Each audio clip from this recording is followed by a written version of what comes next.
내 마음에 두신 더한 기쁨. 시편 4편 7절. 주께서 내 마음에 두신 기쁨은 그들의 곡식과 새 포도주가 풍성할 때보다 더하니이다. 질투로 인한 어려움을 겪지 않은 사람은 극소수일 것입니다. 그럼에도 질투는 여러분의 혼을 침몰하게 하며 여러분의 영을 씁쓸하게 만듭니다. 이는 충분히 이해할 만합니다.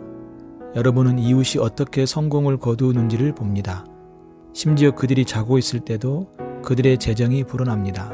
그들은 투자할 돈을 가지고 있으며 이는 많은 기회를 얻어 척척 재산을 불려나갑니다. 그들은 멋진 신형 자동차를 운전합니다. 그들은 수상을 하고 명예를 얻습니다. 그리고 이러한 것들이 여러분에게 어떤 영향을 미칩니까? 만일 여러분이 조심하지 않는다면 점점 질투에 사로잡힐 것입니다. 다윗은 이와 같은 경험을 했습니다.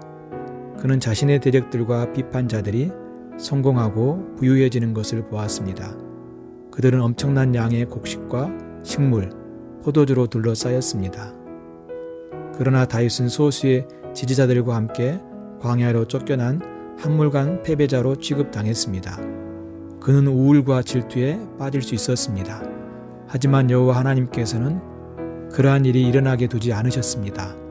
다윗은 여호와를 부릅니다. 이를 통해 마치 하나님의 얼굴의 광채가 구름을 꿰뚫는 것처럼 질투의 구름과 그의 마음을 어둡게 하던 위협이 물러갔습니다. 다윗의 마음에 놀라운 평강이 비추어졌으며 이는 이해를 초월한 평강이었습니다. 이 땅의 물질적 소득과 위엄을 소유하는 것이 하나님의 사랑과 은총을 소유하는 것과 비교할 수 있습니까? 여러분이 이 땅을 떠날 때 그러한 것들 중 어떤 것도 가지고 갈 수 없습니다. 사실 그러한 것들은 종종 여러분의 마음의 평강에 기여하기보다는 방해물이 될 때가 많습니다. 그리고 물질적 보물들이 쉽게 질이 떨어지거나 빼앗길 수 있을 때도 여러분 마음속에 하나님의 평강은 결코 사라지지 않은 보물입니다. 그것이 바로 우리가 기억해야 하는 것입니다. 특별히 질투가 여러분의 마음속으로 살금살금 들어오기 시작할 때 말입니다. 물질적 풍성함보다 더한 기쁨을 주는 풍성한 영적인 평안은 사실 여러분 안에 거하시는 그리스도이십니다.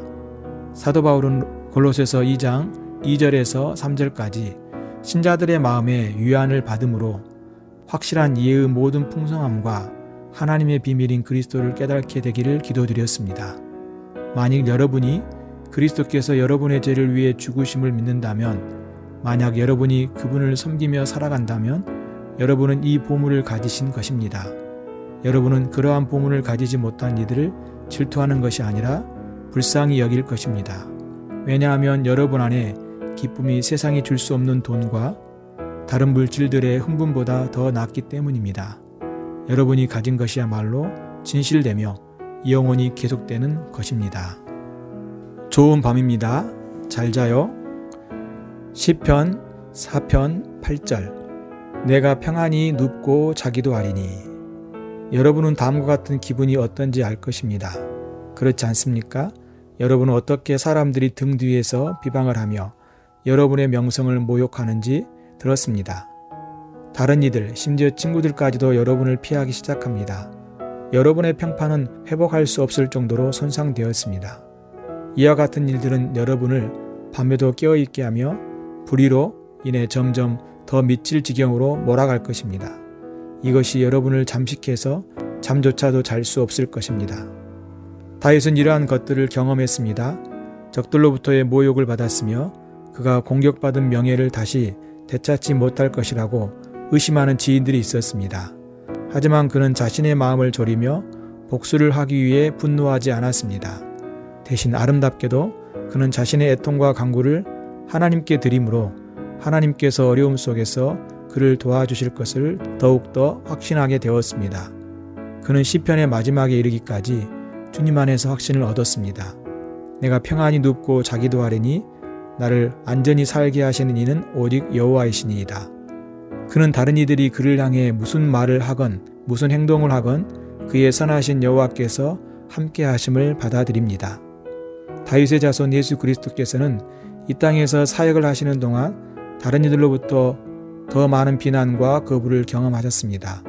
사도 베드로는 우리가 이와 같은 상황을 마주할 때 그리스도를 우리의 모범으로 붙잡아야 한다고 가르칩니다. 욕을 당하되 맞대어 욕하지 아니하고 고난을 당하되 위협하지 아니하시고 오직 공의로 심판하신 이에게 부탁하시며 그분께서는 온전히 하늘에 계신 아버지를 신뢰하셨습니다. 광풍 속에서 파도로 인해 배가 뒤집힐 것 같은 상황에서도 그분께서는 평안히 주무셨습니다. 우리가 하나님을 향해 분노하거나 불평을 해도 괜찮습니다.